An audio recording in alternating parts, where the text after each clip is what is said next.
Hey, Monique. Hey. I am so proud of you and reverent of you for the topic that we're going to cover today Aw. because I feel like you have gone through something in the past few months that women Mhm. all over the world listening to this are going to benefit from hearing your story. Great. And I just really appreciate your willingness to share something really hard and vulnerable here today on the podcast. So, anybody listening, buckle up. Monique has an incredible story to tell, and I am just so, again, grateful for her and her willingness to share it. This is going to be an amazing two-part episode. So, let's go. Welcome to Heart and Soul, the podcast where we empower and inspire women to lead their best lives, harnessing the power of their hearts and souls. We are Mariah And Monique. your hosts and guides on this journey of self-discovery and personal growth. In each episode, we will dive deep into topics that matter most to you, from self-love and confidence to career development, relationships, and everything in between. We believe that every woman has a unique strength and inner wisdom waiting to be unleashed. Join us as we cover insightful heart and soul-centered topics and interview incredible women who've overcome challenges, chased their dreams, and found their true purpose. Through all of this, you will discover practical tips, strategies, and real-life stories to help you navigate life's twists and turns. For whatever season of life you're in, this podcast is your safe space to explore, learn, grow, and possibly even laugh and cry with us. So grab your headphones, maybe your favorite drink, and we'll embark on this transformative journey together. With heart, I'm Mariah. And with soul, I'm Monique. So I'm going to share with you today to kick this episode off a newsletter that Monique sent out recently to her mailing list. She has an incredible list that she's been growing over the years with her coaching business. And I love getting her emails, even when I see her every day. When I see I have a new email from Monique Forcier, I'm like, ooh, it's going to be good. So I want to read to you from Monique's newsletter that came out just recently, and it's titled Growing Pains. Over the past couple of months, I've been experiencing major shifts, growing pains. When I was young, I remember waking up in the middle of the night with leg cramps. So do I. I was concerned, so I went to my mother and told her about the pains, and this is when she introduced me to the concept of growing pains. It's been a while since I felt the sensations of growing pains in my body until recently. You see, a couple months ago, I was diagnosed with breast cancer. Insert heavy sigh here. And while I'm on the other side of surgery and leaning into the next phase of my treatment, I've paused and created some space in my life to see some of the lessons this growing pain has shown me. You see, some aspects of life were not working and they were out of alignment. I had felt unaligned for a while, but struggled knowing how to make a change. And luckily, my beautiful body and all of her wisdom knew how to allow me to expand and grow.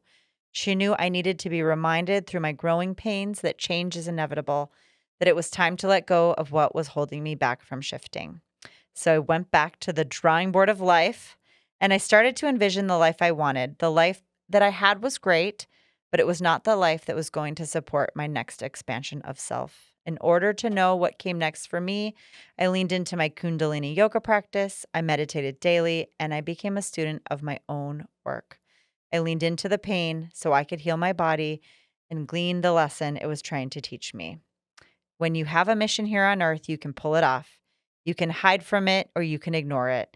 Eventually, though, you will be asked to step up and heed the call to embrace your mission.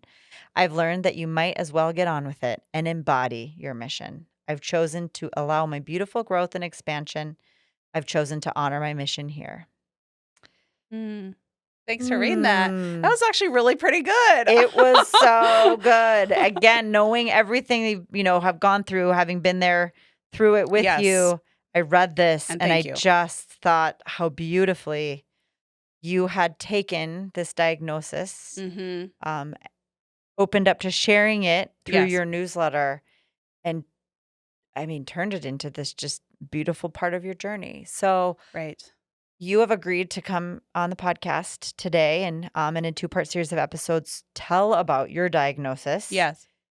what you've been through since, Yes. and then, so many learnings and lessons that Mm-hmm. you can share with other women listening. And I just think this is the most powerful platform you could have, is to share this experience with the world. So I'm gonna turn it over to you to Okay. tell us the timeline and Yes. what you've gone through.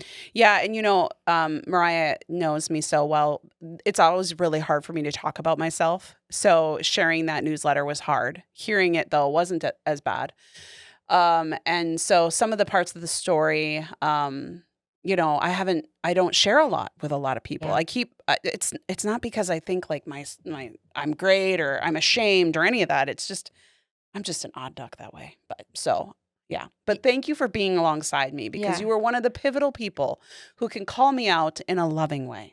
But I would say you're a private person. Yes, And I'm there's very nothing private. wrong with Yes. that. You're a private person who has a podcast. I know, right? Where she talks about herself. Yes, yes. But this has been part of this journey, is to Yes. push you to be vulnerable and share more. Yes. And so here you are again, having to Yes. hit that upper limit of sharing, Mhm. because you could really help others. That is exactly why. And I've always said this. When I share like my own stories with my coaching clients, it's not because I want to talk about myself, Mm-mm. because that, as you know, is the last thing. It's, if anyone can learn from what I've gone through, my God, that makes it so worth it. Absolutely. Because I don't want to go through some of the hard things I've gone through, but if I can tell my story and someone can have it be relatable, or have it be, it can just like give them comfort, Mhm. then that to me is like why I went through it. So that is why you and I talked about this, and we chose to like use this platform to tell this story. So I went to I'm over 50, so I have mammograms on a regular basis. And last fall, I went for a mammogram in October, and they said, there's like these calcification spots we're going to watch, so we're having you come back in 6 months. Like, okay, whatever. I could care less, right? Sure. So I came back in May. From the October date, that was 6 months later. And when I went in, they said, "Oh, those little spots that we had you come in to watch, they've actually grown." And I was like, "Oh, okay. What the heck does that mean?" And, they're like, "Well, we need to do a biopsy." I'm like, "Okay, so do I go schedule that?" And they're like, "We're going to do that today." And I'm like, "What? What? You're right." Like, "Oh, okay." So, I was like, "What's that entail?" And it entails I'm putting a needle in your breast tissue, removing breast tissue, and then sending it off to pathology. And I was sitting in the room while they're like getting ready to do it. And I was like, they really shouldn't probably leave you alone in this room, because your mind kind of goes away with you. Like, it starts thinking about dying. Yeah. And I am not a fear person. I was just like, this is weird.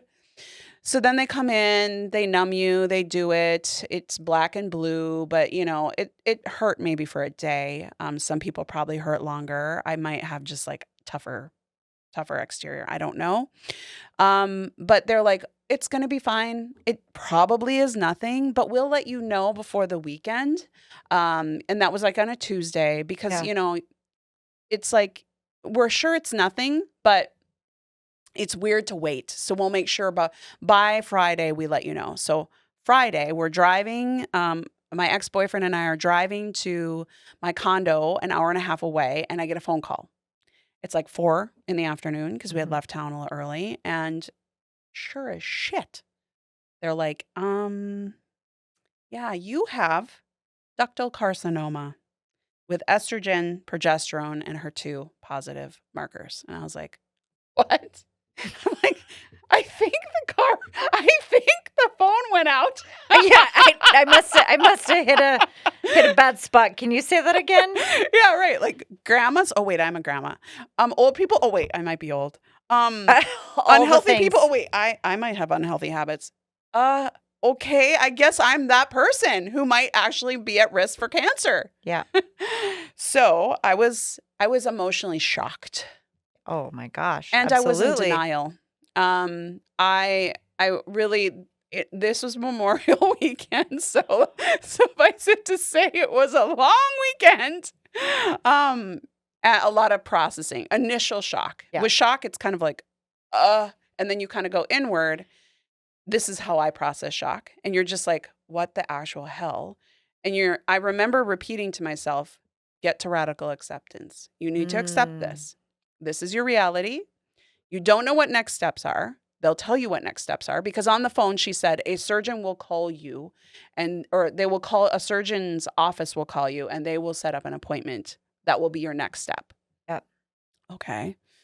Surgeon. Oh, great. I mean, Yeah. this is Suddenly not just like you're right. jumping ahead in Right. your, And what does all what this all these mean? next steps are. And don't go on and Google everything. Right. Because yeah, that's what we think to do. Like Right. immediately just What start the heck is that? WebMD. Yeah. Right. So there was a lot of getting myself to accept and get out of denial. Like, this is not true. Like, you'd wake up and you'd be like, because Yeah. your mind thinks worst case scenarios. Somehow in the back of my mind, and I mean, I still don't know if this is true, I just knew I was going to beat it. I didn't know how, but I just knew, like, I'm going to live to be 100. This isn't taking me down. Not now. Anyways. But I did have to process that weekend and the following probably couple weeks. As you know, you were the first person I actually told, other than my boyfriend, who was in the car. In the car. Yeah. That I even had a biopsy. Yep. I saw you the day after. Yeah. And I was like, I had to have a biopsy. And I was like, what? And immediately did all the same mental exercises of worst case scenario. Yes. And then I texted you that night to see on Friday that if you'd heard anything, and you shared with me, which I was, honored that you would share, but also like same catastrophizing, Right. But I again thought, like, your inner knowing, I was like, she's a warrior. She's going to be fine. She has to be fine. Right. Yeah. I did just have this, I felt like a compass pull. Mm-hmm. Like, my compass knew that this wasn't the time for me to leave here because I had so much work, as my newsletter said. Yeah. But also, you knew you're going to have to make some big changes. Abso-fucking-lutely. Yeah. Because I think I had undercurrent known I was out of alignment in some areas of my life that were just not working for me. But we can get to that in a minute. Yep. So, but that does lead to your support system, because a diagnosis like that is a shock to the system, because people die from cancer all the time. Right. That's what we know. Yes. People survive cancer all the time as well.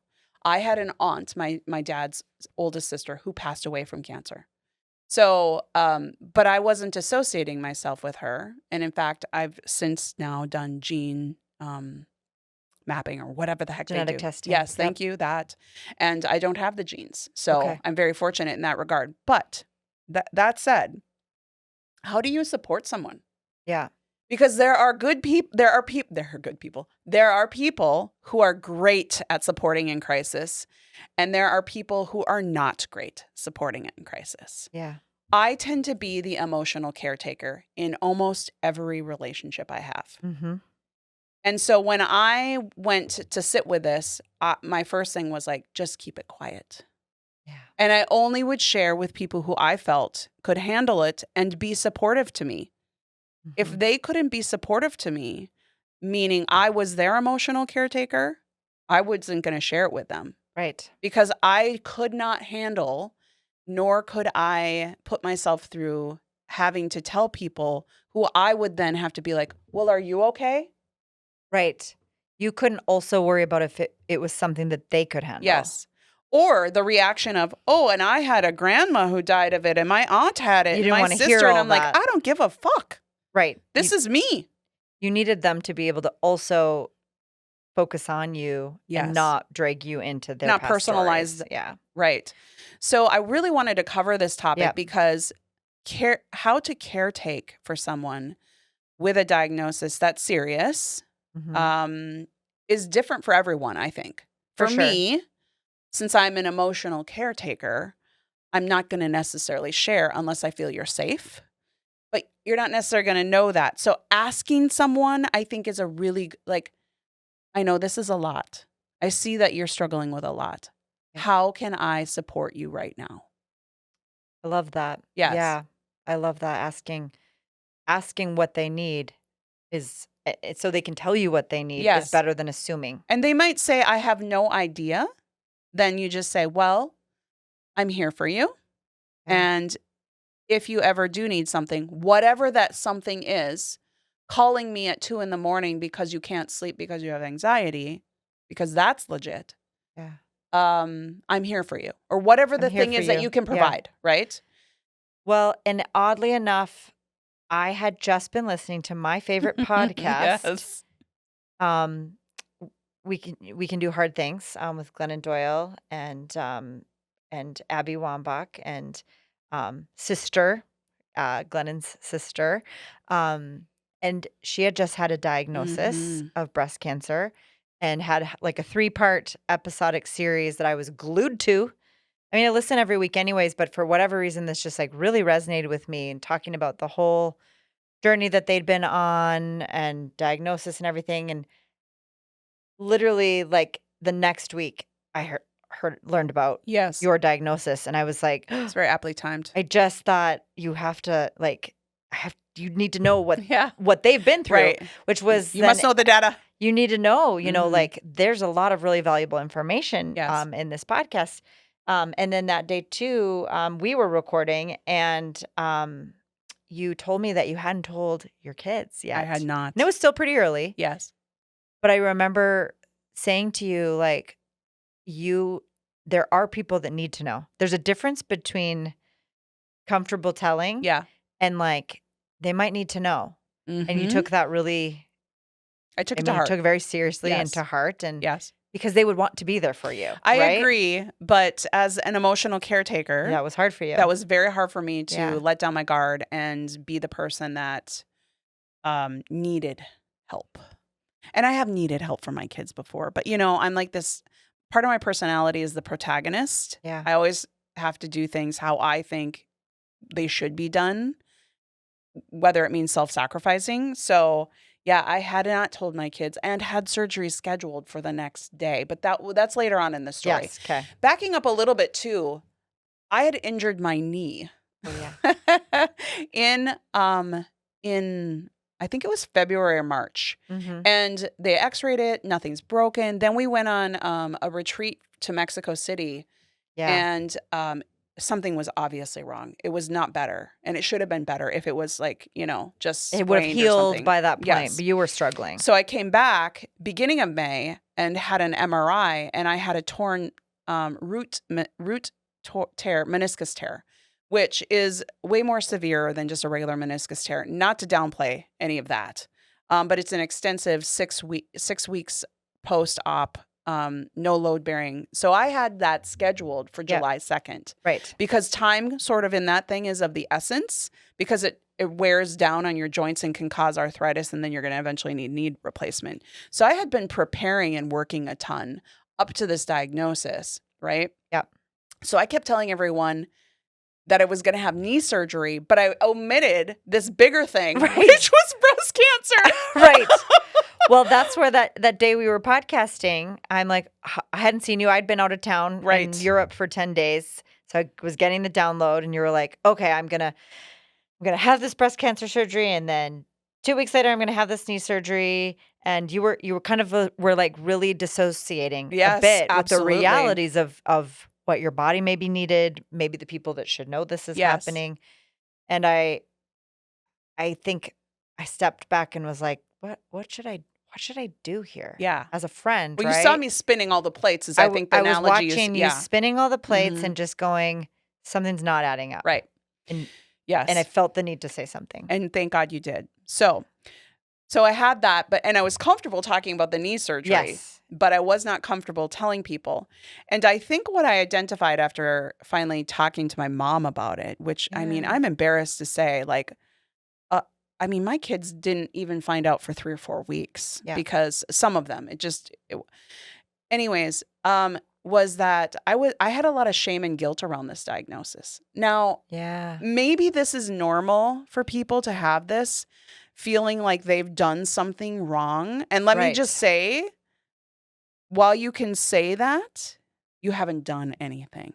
Now, I do have determining factors like high amounts of stress. Yep. I have been under high amounts of stress for 6 years. And also challenges within some of my personal relationships that added stress. And then also, I hadn't been taking care of myself by eating properly, and working a ton. So there was some things, but I should not have had the level of shame or guilt that I was feeling. Yeah. And when I spoke with my mom about it, I think she identified that it's because I am a healer by trade, right? Mm, Like we all are healers to some varying degrees, but this is like what I do. yeah.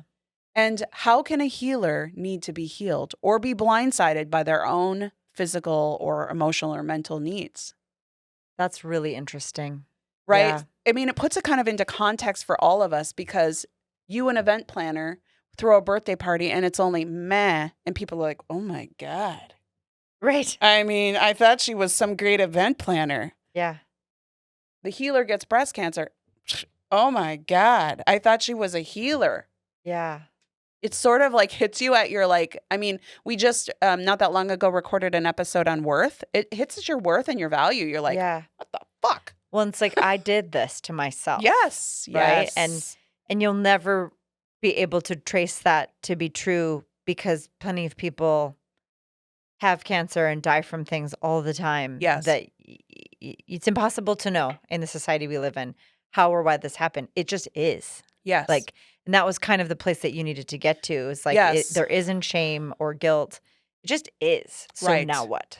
Right? Yes. So I think that because of that shame and guilt, I didn't tell anyone. And luckily I told you and a couple of other people who were kind of like gently nudging me Yeah. into the direction of share your story. Are you sure you're going down the right path? Are you sure this is what you want? A couple of things, though, that were challenging, but that I identified right away that I made changes even before my surgery was I went keto with my diet. There's an amazing book called, I'm probably going to get that. Oh, The Metabolic Approach to Cancer. And it talks about how ketosis, being in ketosis, really can help with cancer. It's research that's come up, from my understanding, within the last 10 years, that cancer survives on glucose and Mm. sugars Mhm. in the blood. And so the theory is, and not just the theory, actually, the data and the research has proven that a ketogenic diet, which is a diet high in fat and protein with very small to no carb consumption, Mhm. can help eliminate the things that cancer feeds off of. And it does some other things. It switches some brain chemistry stuff to produce some cancer fighting cells that have then since been turned off. Yep. It's a fascinating book. I haven't even finished it because it's a textbook. But I immersed myself in just all of this data because, and we'll talk more about this in the next episode. I was raised, if you had a problem, you wouldn't go to the doctor. You would take a vitamin. Mm. More of And a holistic, holistic, naturopathic sort Okay. of way of dealing with things. Now, do I buy into that with everything? Hell no. Yeah. But that is, you can't fight how you are. You go to your root Right. origin story of how you Yes, interact how with your you- body, and that's part of yes. who you are. Yeah. I was also raised vegan, and like as a young adult teenager became a vegetarian and didn't eat meat until I was 26 years old. So keto was like foreign concept. Right. Right. And I have since, I don't know if it's been 12 weeks, 13 weeks that I've been on keto. It's fine. You can do anything when you have a cancer diagnosis. Let me just tell you. Right. You're like, Change "Fine, your I don't eating. care." No problem. No more I think- sugar. I'm yeah, on it. right. Right. It takes radical. But let me tell you, I'm a sugar junkie. So this was not Yeah. at first. I was in the throes of it. And also, dirty dark secret about Monique Forcier that Mariah knows is nicotine addiction. Yeah. And I would use it, not use it, use it, not use it. I just love nicotine. Yeah. But nicotine, especially smoking, is known to cause cancer. Mhm. I mean, Mhm. and also ductal carcinoma specifically. And also you can't have surgery when you're on, as we found out from the podcast that we listened to, Yep. when you're on nicotine because it constricts your blood vessels. Yeah. So, Well, and that's kind of a funny story because I'd listened to these episodes of about Amanda's cancer diagnosis. yes. And on that, she shared this funny little story about how she had to come clean about her nicotine gum addiction and how she was so ashamed about it. And she'd been chewing this gum for years. Yes. She And she said in the podcast, I accidentally got addicted to Nicorette. Yes. Yeah, exactly. And I was listening again before I knew anything about Monique's story. And I thought to myself, I think Monique has an accidental addiction to nicotine gum or patches or whatever it was that you used. And I was like, noted that in my head. I was like, I think she has. And then when I find out your diagnosis, all of a sudden I'm thinking about this podcast. I'm like, I have to tell her.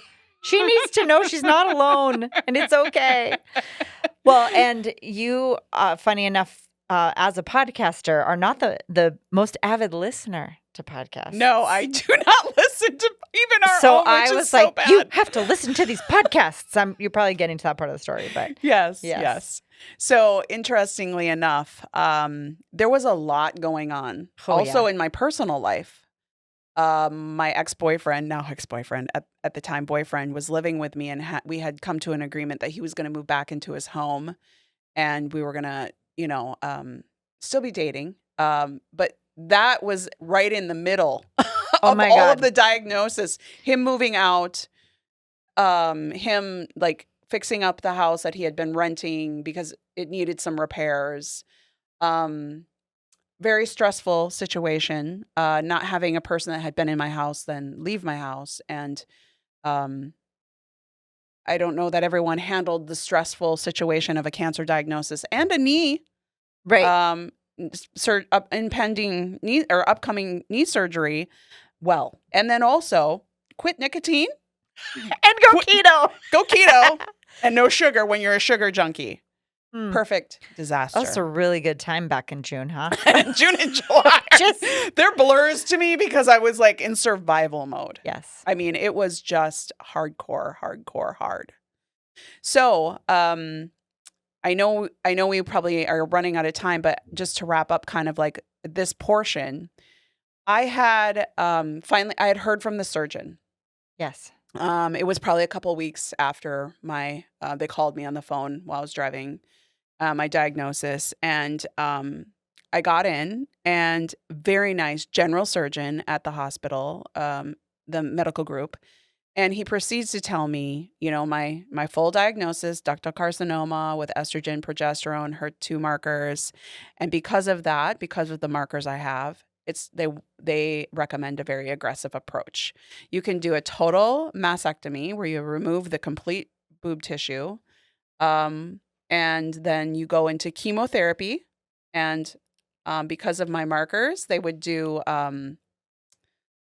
hormone blockers for 10 years. And I said, fuck no. And the poor surgeon, he's just delivering the news. Yeah. And he's like, okay, well, that's like the gold glove of care. And I'm like, next. Gonna need a minute. So then he's like, you can do a lumpectomy, but then you have to, with the lumpectomy, do radiation in the area or the whole boob, and then still the chemotherapy and the hormone blockers for 10 years. And I was like, what? And also another thing that is removing the sentinel lymph nodes because they need to determine if the cancer has spread into the lymph. And I mean, when you hear that, you hear cancer and you're like, okay, I don't know a lot about it. I've heard bad things, but I'm going to keep my feet to the ground. I'm not going to like freak out here until I know what's in front of me. Although my anxiety level definitely rose, and the people around me, their anxiety definitely rose. Then you hear that from the surgeon and you're like, this is way worse than I fucking thought. Yeah. Like, okay. And he's like, oh, and we need to do this probably within the next week and a half. And I'm like, it's a lot all at once to process. Yes. For your own body. It's so much for any person to process. maybe if you were in the medical field and you were used to having those sorts of conversations and you could wrap your head around like all of the variables and all of the percentages of doing this or that or that or this, you'd be well equipped. But I felt I had no idea like that there was so many choices and so many like things I needed to focus on and Decisions you would have to make about your care. And to be honest with you, I was working so hard to take time off for my knee. I was working like a dog because I knew I had to be off for 6 weeks. Right. So I didn't even create space in my life to deal with this. I was like, I'm going to follow their protocol. But then when I hear the protocol, I'm resisting. Yeah. And that was kind of the point when you and I had a conversation. Yeah. That day we had just finished podcasting and I'd heard Monique. What really got me was you said, I'm having the surgery tomorrow. And I was like, oh, wow, tomorrow. What are we doing in the podcast studio today? And I was like, okay. And then, you're going to just take the weekend off and you're going to be recovering. You said, oh, no, I'm working this weekend. I got to teach yoga. And I was like, hold up, my friend. I don't think you are giving yourself. I don't know that you're really, truly understanding like the situation that you're about to go into. I just had that sense, like I had to shake you a little bit and say, stop, just full stop. What are you doing? Because in that conversation throughout the day, I'd heard you say things, just your discomfort with the decisions that you had to be making. And my unawareness of what was next. Yeah, you were just like, I don't know. It's just what I have to do. Like you didn't necessarily feel like you had control or ownership of those decisions. You were following the care course. But it wasn't sitting well. Like you weren't comfortable with it. I wasn't buying into the care You weren't course. buying into it, Right. but yet you were going to show up and do it.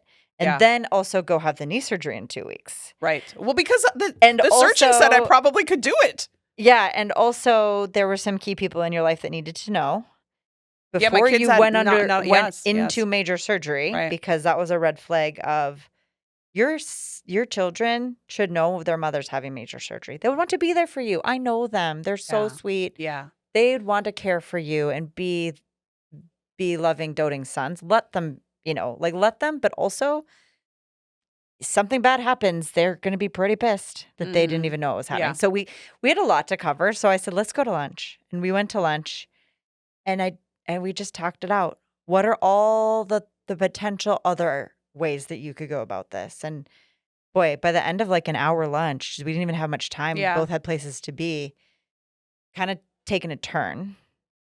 And then I felt bad. Like I'd overstepped my friendship boundaries. But at that point I was like, no. No. I have to mirror to you what I'm seeing. Yeah. And then I said, have you listened to the podcasts? And she's like, no, I still haven't listened. And I'm like, well, damn it. And then later that day, I said, what are you doing tonight? Let's go for a drive. Yeah. Because I know I've just like blown up your whole plan. And I do think that listening to this would help. So we drove up the shore. And that was, I don't know, that was kind of magical. Yeah.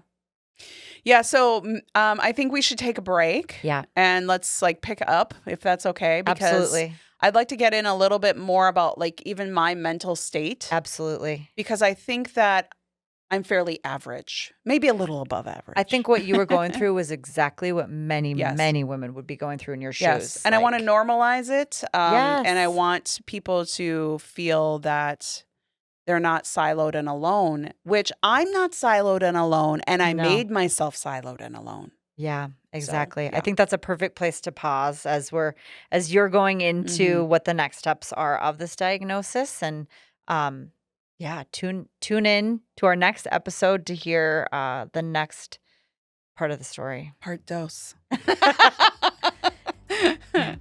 Thank you for joining us here today, and we'll be back next week with another episode. Cheers, friends. You've just finished another episode of the Heart and Soul podcast. We hope that you've enjoyed the show, and if you've loved it, we would love if you'd leave us a 5-star review on whatever platform you're listening. You can find links to leave that review in the show notes, where you'll also find other resources that we reference on our show.